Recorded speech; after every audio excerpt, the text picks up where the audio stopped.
Hi, yeah, yeah, yeah, yeah, yeah, yeah, yeah, yeah. Hi, yeah, yeah. Ah, that was not tight enough at all. Crap. Hi, yeah, yeah, yeah. We gotta get this water out of here quick. I can't send it out there anymore. The garage is rough. Ay, ay, ay, ay, ay. I mean, I just don't have a good way of picking up this water right now.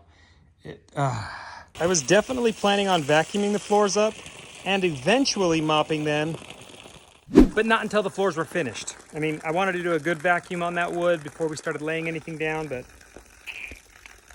I figured we'd just mop up 20 gallons of water. I bet we lost 25 gallons of water, which really sucks because I only have so much in there. I don't really want to go get more, but it's looking like we're gonna have to go get more. Water mess is cleaned up. We are back filling. Once again, that was a bummer. I don't think I'm gonna let it come up to the top this time. I'm just gonna get it up there. But the problem is that line was in the kitchen, which was one of the lowest spots of this drain system. So, ay, ay, ay. Well, as you can tell, it is nighttime. And while that is a beautiful view, it is nearly 10 o'clock at night, and I have been repairing what we failed on our four-way. There were some things that I knew we were gonna fail on, but I kind of wanted some insight on them, so that's okay. There was one that I did not see coming, and it's a big one. You guys, I made the worst mistake as an electrician. Now, I am not an HVAC specialist. I am so far from being a master plumber, but I am a dang good electrician. But I goofed. I wired all of my bathrooms in 14.2, which is a 15 amp wire, which is not kosher. And the moment he walked in, he saw it and said, that's not gonna fly. And he's an inspector that I really trust and respect. He's not an inspector that I'm like, yeah, I don't care about your opinion. No, he's one that I really like. And for him to be like, this isn't gonna work, you have to fix those. That was a big one. And that was one that I just thought, how did I miss this? And the reason I missed this is because when we did our previous place, when I did the basement of the Millville house and put in a whole brand new bathroom, everything in that basement was ran in 12.2. So I didn't even think about it. I just knew I had to have GFIs. But apparently all your bathrooms and your kitchen, any place that has wet capabilities that is gonna need a GFI needs to have 20 amps. So I have rewired the basement bathrooms. I just rewired the laundry room. Yep, that's right. And I've got a kitchen and a bathroom. No, a kitchen and 2 bathrooms to do tomorrow. So it's good. It's good. It's not what I planned on doing. Although I am happy that I've been able to stick around tonight and see, because I am seeing water. It's not coming from the top here, but it is coming from right here. That tells me that is not sealed all the way. And downstairs, this is where it gets tricky because this is bone dry right here. Absolutely bone dry. Bone dry here, here, but downstairs I could see water, so I started checking these, and this guy right there, that guy right there has got to be fixed. So I'm going to make a phone call to my plumber, probably tomorrow. I don't think he wants a wake-up call tonight. I can honestly say I've been more frustrated on this job with other things that were probably of lesser importance. So this was a pretty good blow, but it was just one I just put my head down and got to work and spent the last 3 hours doing it. So we've got a lot to check off on this four-way. So we finished all the checklists that our inspector has given us, except for one thing, and my HVAC guys are coming tomorrow to run that line in the morning, so hopefully that will work. What we're doing now is just testing the rest of our plumbing. So when we filled it and when we blew it, that was just a temporary cap that blew. Not a big deal, but after I recapped it, refilled it, I did notice some leaks. So I have repaired those. I just cut them completely out, put new connections in, and we'll refill it in a little bit and see. But I was losing air pressure on this gauge. The rest of them have stayed just perfectly at 70 PSI. So this one got down to about 55. So I bumped it back up to 80. Now I'm using a water solution with just a little bit of Dawn dish soap in it. And now I'm going around and spraying. So I started in the basement where these connections are fed from, and I didn't have any bubbles. I started spraying all of these ones, and it just so happens that that little guy right there, this one right here, was it. And that makes me really happy. All of the crimp fittings are holding, but it was one of these that has a shower drain to it. And so that will actually, this plug will get pulled and we'll plumb it in the same as we do these with Teflon and pipe dope. And so that one should be just fine. But as cautionary, I am absolutely going to be checking the rest of these just in case. So you spray just right on it. And because you've got soap, you'll see a little bubble really quick. And even though it took 3 days to lose 15 PSI, which isn't very fast, that is a leak and I didn't want it. And it still shows that bubble immediately, but it's really, really slow.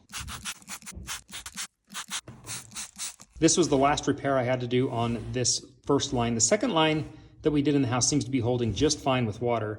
And this one just had a few repairs. I don't know if it was temperature. I personally think it was temperature. I think we piped that when that was really, really cold outside and it just maybe didn't want to handle it up so well. So it is what it is. But I have to replug it, and all of the plugs have like little caps that you just knock out. So instead we're going to use this little guy. It goes in those threads like so, and then it balloons up. You fill this guy full of air and it just seals that tight. And they work really, really well. They're not cheap, but they're pretty cool to have. Both sides of the house are full. All the wastewater lines are completely full. Everything's patched. And I'm just going around and looking for wet spots. That's a wet spot right there. But it's the same scenario we had where this little guy isn't sealed. And you're probably thinking, well, if that's not sealed right now, what will make it sealed later? Well, we'll pull this out and re-Teflon it and probably goop it up too. But this needs to be openable. You don't seal it all the way. And realistically, water will never sit in here pressurized like this. This is not the intent of your wastewater system, but we've pressurized it to see if there's any weak spots, because the last thing you want is this having a minor leak where every time somebody uses the potty or uses a shower or something like that, that dirty water is maybe slightly leaking out. That is bad water to have coming in your house, because it's really, really small. It creates little bits of moisture. None of these leaks, other than the huge typhoon we had in the kitchen, were really a big water source problem. So they would have been slow, hard to find, and at the end of the day, the water that's leaking here is not clean water. It's really dirty water. So one, it's water, gonna create mold, and it's got so much bacteria in it because it's dirty water that it will grow so toxic so quick. So pressurizing it and seeing if you have any vulnerabilities is a way to just ensure it's clean and good from here on out, as long as we don't hit anything when we start sheetrocking. You see that dirty little bubble right there?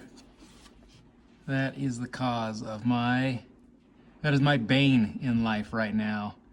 That little guy is just putting out just enough air that my pressure's dropped. Now, it hasn't dropped a ton, but any drop means that's water releasing somewhere. So we for sure have to fix this one really quick. I don't know if it's just a clamp problem or what is causing it, but it's enough that it would be a problem later on. So we're gonna cut that guy off, replace it, and move forward.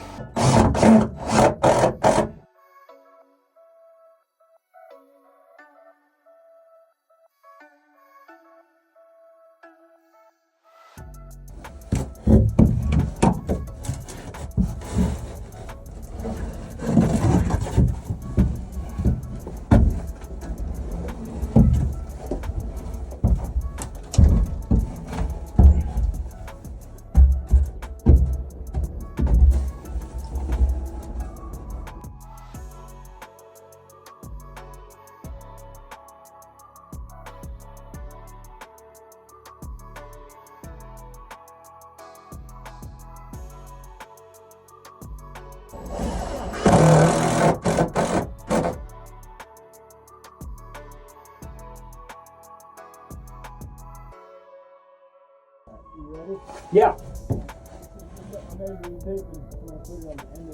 Yeah.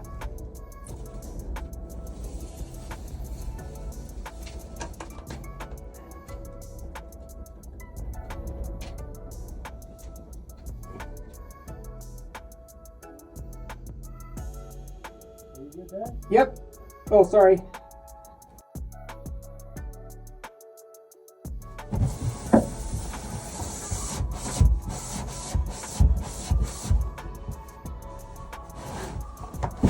Let's see.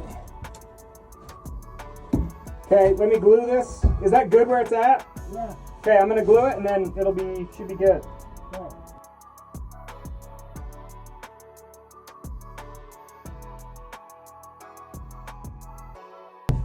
Okay? Yeah. There you go.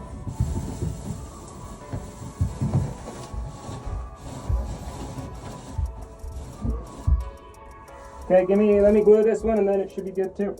Okay. Okay, can you push? Let me get it a little closer. Okay, keep pushing.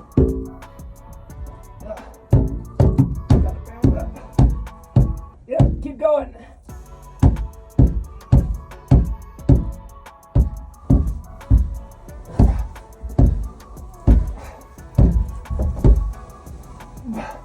Okay, I think that should be good. You guys, the inspector has come the second time. He saw all the corrections we made after a few very, very long work days. We have passed and have our four-way ready to go. So the next step is insulation, and the next step is actually sheetrock. So within 1 week, we are gonna have those two items either done and started. That's amazing to be. So if you like today's video, give it a thumbs up. If you're new to the channel, subscribe, and we'll see you guys next time.